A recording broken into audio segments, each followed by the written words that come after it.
Et en plus, vous avez décidé ensuite de revenir en arrière, toujours en solitaire avec votre bateau. Racontez-nous ça.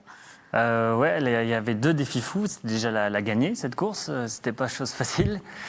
Surtout que bon, on n'est que deux Suisses à l'avoir gagné, hein, avec mon père il y a 30 ans. Et j'avais pas forcément le bateau dernier cri pour aller la chercher, cette victoire. Donc c'était quand même ce premier gros défi. J'ai mis un engagement assez fort sur cette course. Barrer très longtemps et ne très peu dormir. Et puis j'avais ce grand projet moi qui me faisait peur et rêver, c'était ce retour à la voile en hiver qui avait jamais été fait. Et j'aime bien dire que voilà, quand on est enfant, on monte un arbre, on en descend par ses propres moyens. Et moi je voulais appliquer ça sur mon projet de mini transat, de traverser l'Atlantique, mais que le retour faisait partie du voyage.